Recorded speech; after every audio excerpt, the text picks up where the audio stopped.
Hi, this is Catherine, and this is Taking Tea with Catherine. This is jasmine green tea, which is probably a good thing because I really need to be drinking more green tea, I think, in my life. It has a lot of good health properties. Forget the health properties that we're thinking of everybody right now. I'm talking about just my daily health things. So that's good, and I love jasmine green tea. And I'm drinking out of a TARDIS mug because even though it doesn't really match what I'm wearing, whatever, right?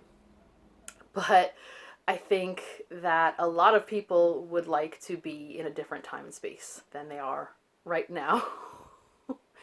I know that I'm still a little sad that I was going to be a week from now in London, but we have to push on.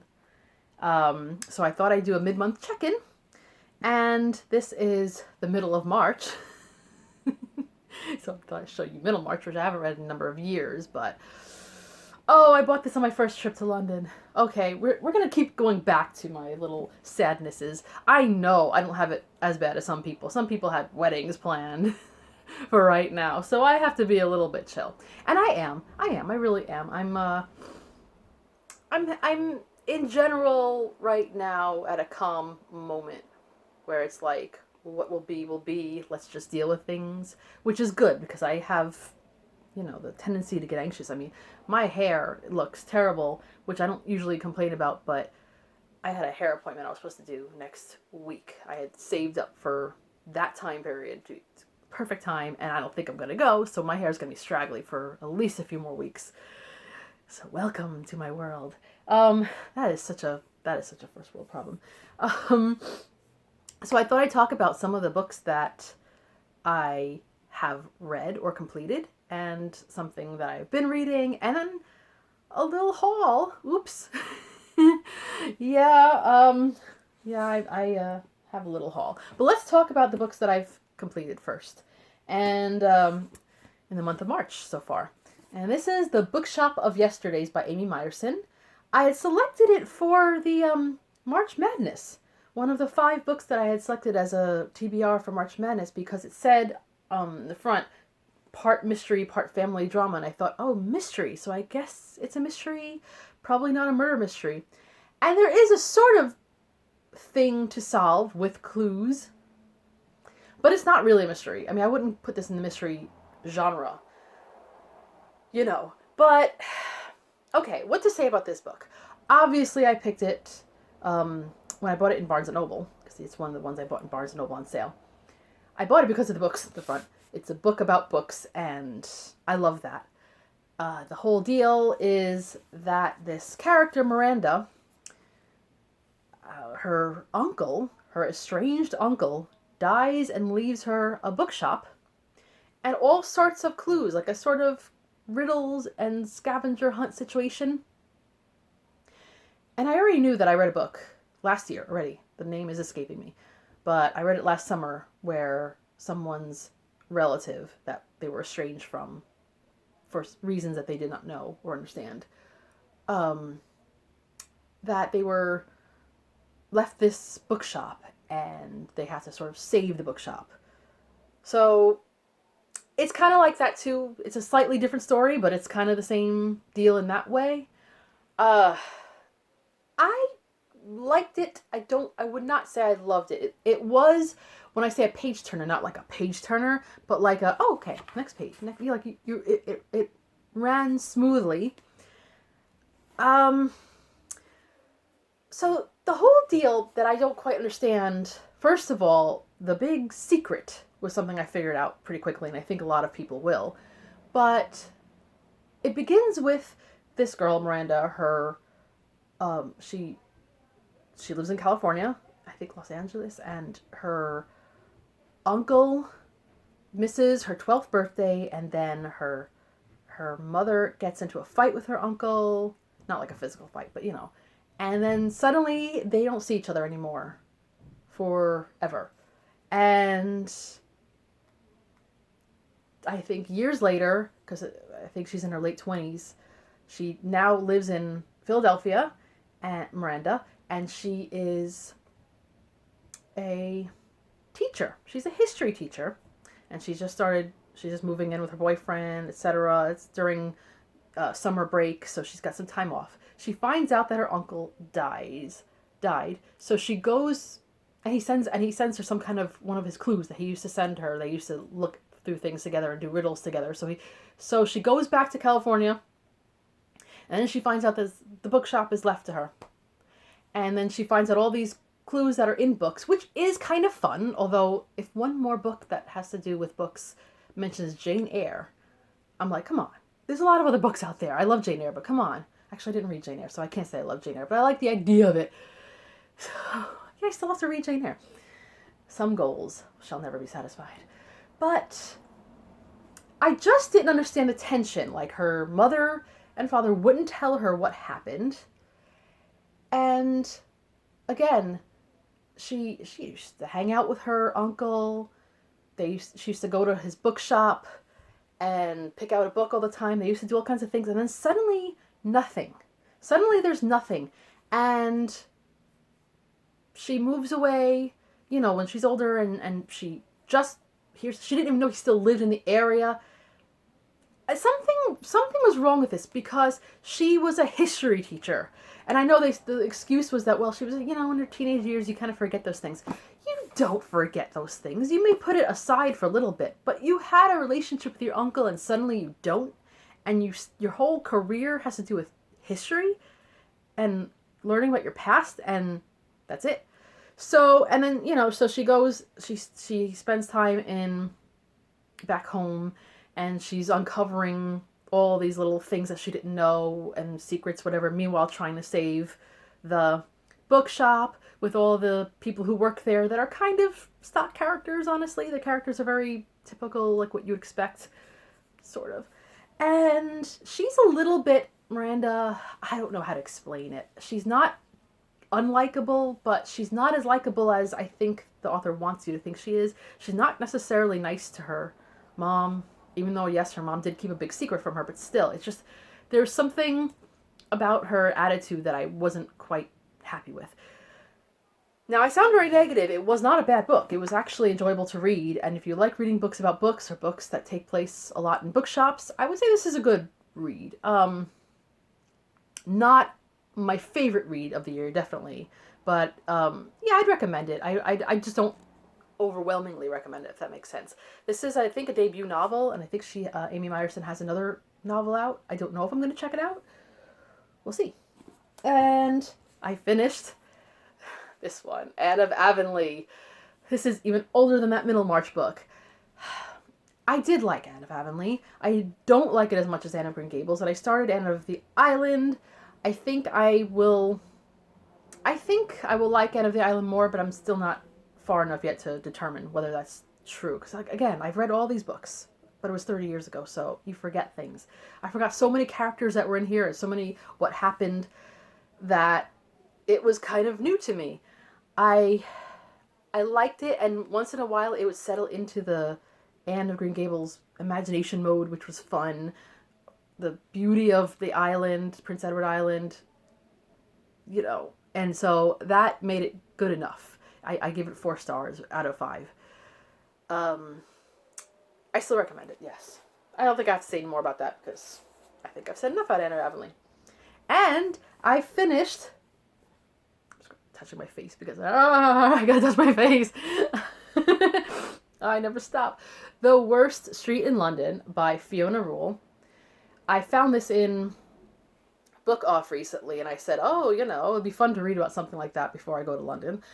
But you know what? It's kind of a good thing to read if you're not going to London, because it's about a street that had all kinds of problems. It starts off in the Spitalfields area, east endish of London, a street called Dorset Street, which doesn't exist anymore. It was renamed Duval Street, I think, over 100 years ago, and then most of the street has been gutted and changed, so it's basically not the same at all. I'm sure people who take Jack the Ripper tours would probably have to pass the area, but it starts off with, the medieval history of the area, gets down to when weavers and a lot of businesses descend upon that area, and it was pretty prosperous, not like amazingly prosperous, but good. People who lived there had careers, everything was great, and the Huguenots ended up moving in, and other groups, but then the businesses started to move elsewhere, and then it just started to fall apart. By Victorian times, this place was an absolute den of all kinds of iniquity. And of course, the whole Jack the Ripper thing was a big incident. But yeah, they talk about these lodging houses that people would just rent to live in, and everybody had to be together. It was totally unsanitary. And all kinds of crimes happened, and yeah, I wouldn't want to live there. Obviously, it's a different place now. That part of London is a lot more trendy, so it's weird to read about these sort of things. But we know that's how cities work. Areas that were absolute, no one would really want to live there if they could help it, are now so popular and $1 million condos, etc. I'm talking about New York now. I just finished it, and toward the end, it gets a little bit into the World War I time period, and it mentions the Spanish influenza, which I was like, I don't need to read about that now. But it was still a very good book. She has a whole bunch of other books. London's Docklands, Saucy Jack the Elusive. Wait, that's not by her. This one is London's Dock. Okay, I guess it's just, this is a series of books in the end by different people. And they fooled me to thinking that it was all by her. I thought it was like a series of books about the UK and London that were by her. But no, they have Paul Chambers, Richard Clarke. I don't know any of these people. But, goals. So yeah, I would recommend this. If you like histories of places based on a small area, this is for you. And I'm currently reading. This is kind of a haul, because we're starting the haul a little bit, kind of. But I'm currently reading this. I'm up to page, let's see. Because I know you're dying to know what page I'm up to. I'm up to page 166 out of over 700 pages. So this is the long-awaited The Mirror and the Light by Hilary Mantel. So far, I'm absolutely loving it. It has the same feeling of her first two Cromwell books, and I just love it. I think not everyone would love this. It's hard to say who would love these. If you like Tudor history in all its forms, then this is for you. If you like historical novels, this is for you. But if you're more into like romance and that kind of historical thing about the wives and everything, this is a little less about that. Thomas Cromwell is not a romantic character. He did have a wife who died, but this is not what you read this for, although it is kind of poetic in parts, I have to say. So, well written, very, very enjoyable, but yeah, it's dense. It's a big book. I don't think it's an intimidating big book, but I'm loving it so far. It's hard to just already say I love this when you're only like a seventh through a book, but hey, I love the first two books. I'm going to probably love this one. So, first I'll show you my library haul. Yes, I did a library haul. Okay. I went in, and I hadn't gotten my emails yet that day, but I went in to get a book that I put on hold.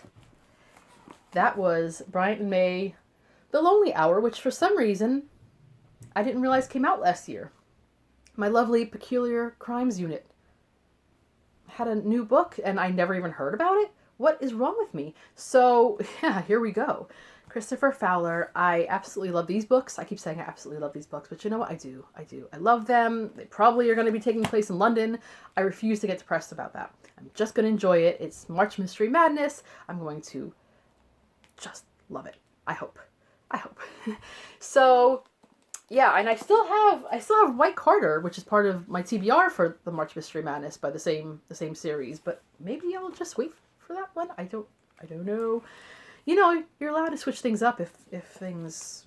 I mean, we've all had to switch a lot of things up recently. Let's face it. Okay. Oh, look, he's got a umbrella up. I don't know why I'm thinking about that umbrella. But yeah, a lot of us are having lonely hours right now, so this might be a good thing to read. I hope. They usually are for me. They're just nerdy mystery books, I feel.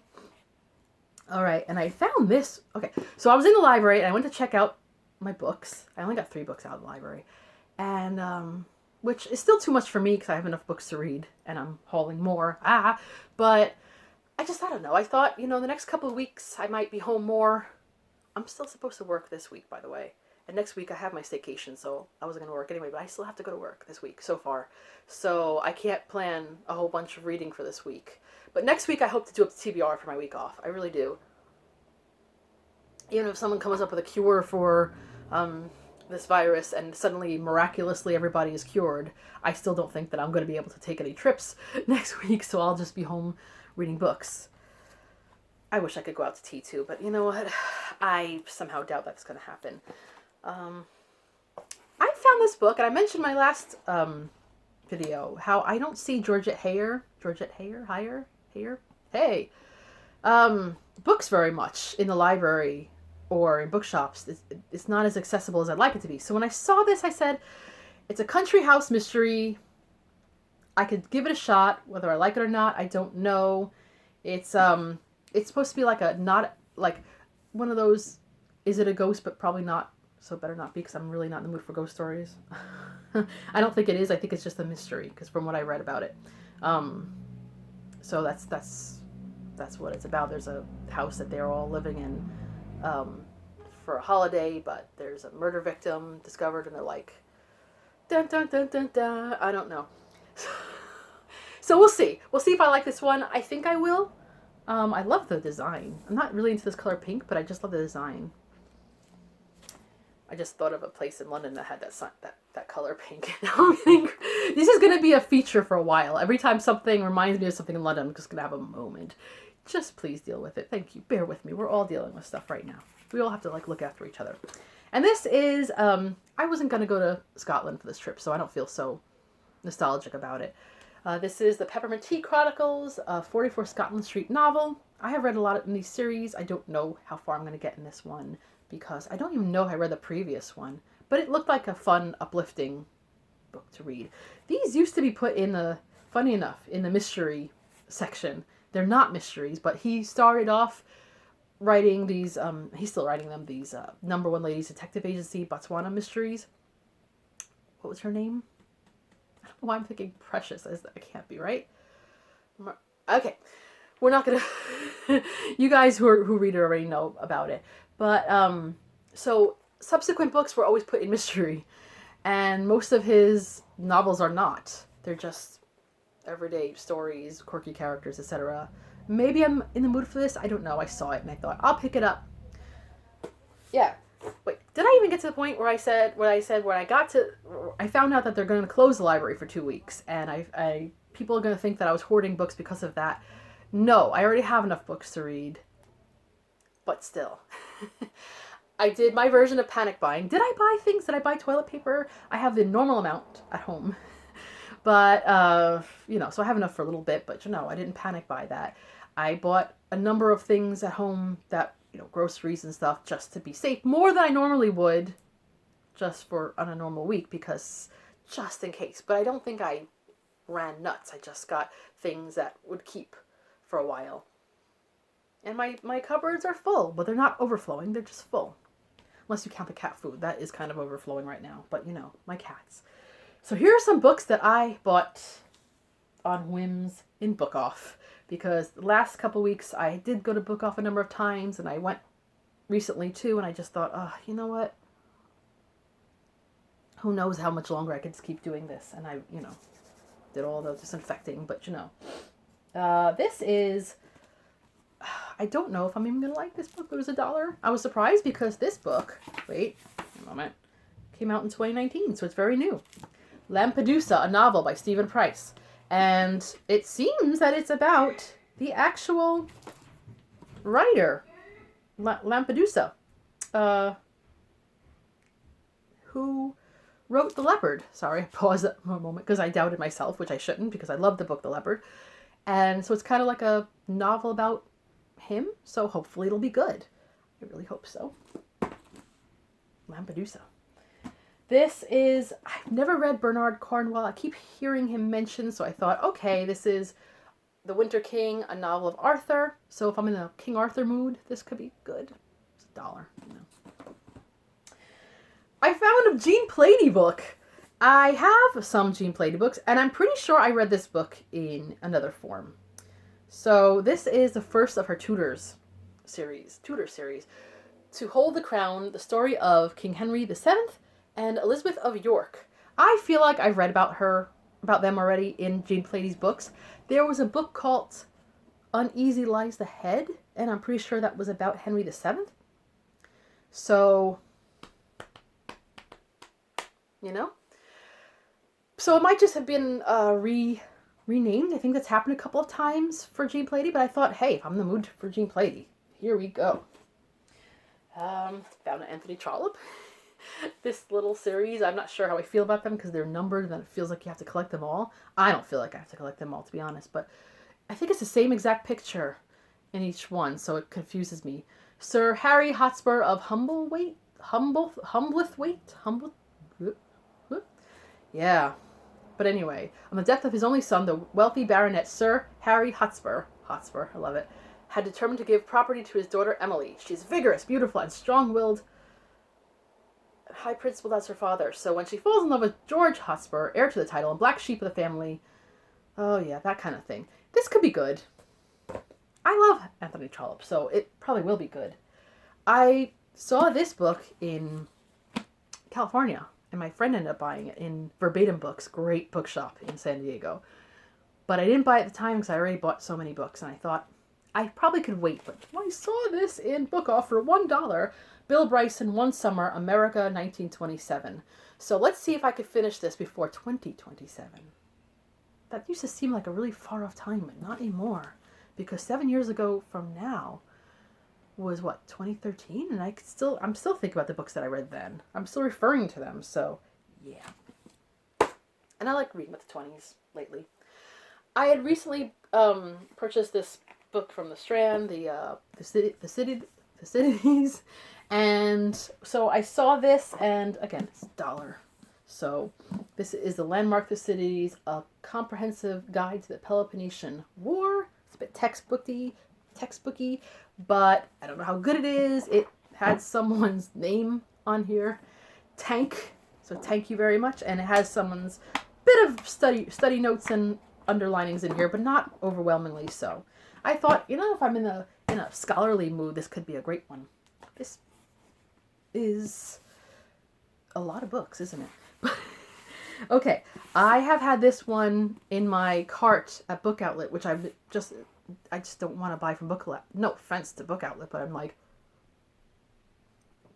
first of all, I'm just spending too much money on books right now, and I have already enough books to read without getting a whole huge haul from Book Outlet. But also, I'm trying not to order anything online right now because a lot of things I get are sent to my job because it was just easier,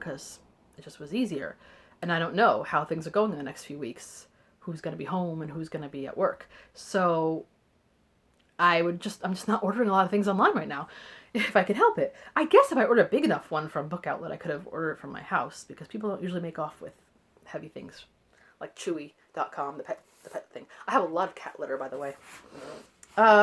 So this was in the cart, which I've removed, and this actually was cheaper than in the cart, so that's a little bonus. Obviously, I've been reading a lot of the Anne of Green Gables books, and I intend to keep doing so. So this is Marilla of Green Gables, a novel, obviously not written by Ella Montgomery. Why can't I say Montgomery? This is a word I am very familiar with. But I thought, this could be interesting, because I didn't even read the synopsis about this, and now I shouldn't anyway. Oh, well, look, Rachel is in here, so Rachel Lynn. But I know that at the end of Anne of Green Gables, she makes reference to a little romance, so you know what? She wasn't one just, permanently, like me. So I'm just interested in seeing what her childhood was like, or not childhood, but her younger life was like, or how it's imagined to be like by someone else anyway. And, and a younger Matthew must be in here, so that should be amazing. Because I always wanted to know what Matthew was like as a young person. And I found another Dorothy L. Sayers, Murder Must Advertise. I hope it's good, because I didn't love the last one, but I still want to read the Dorothy Sayers books. And this I also had on hold somewhere, and I didn't end up getting it.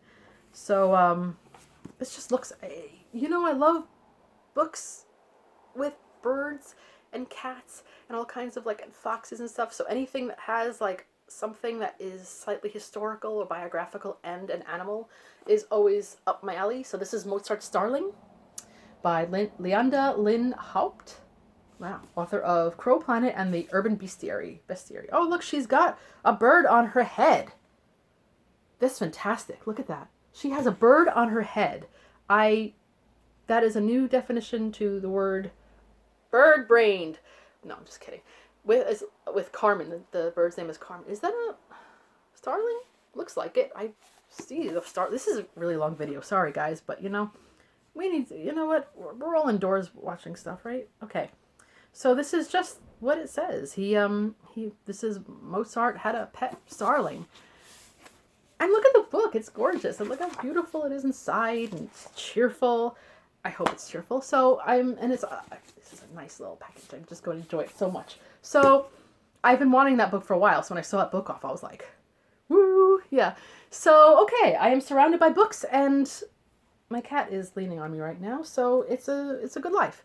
Only thing, I'm still, like I said, I still haven't planned my entire week off coming up, but I'll come up with that later. But I thought, while you guys are tuning, I'm going to tell you a little plan I had. I don't know if it's going to work out, but I was talking to my friend who I was supposed to travel with, Kathy, and we have the same name.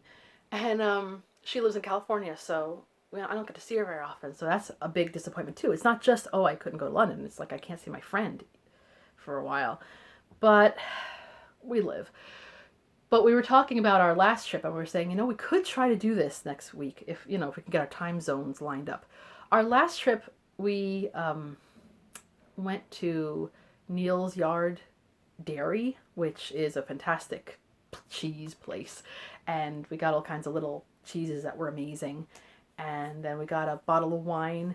And one evening, we just, not too early, but we went home with the place we were staying. We were staying at a friend's apartment that she had at the time, as she wasn't home. So we got to stay there last time. And we watched both of our favorite episode of Endeavor. And that's the one that's kind of like The Great Gatsby. It's a takeoff on the Gatsby one. We just love that one. It's just, I think I've even referred to it on this channel before. And it was just a perfect evening. So we weren't going to do that on our next trip. But when I visited her in California, we did end up having an evening like that, similar. So we're thinking about maybe watching at the same time, both of us having a little cheese and wine together from far away.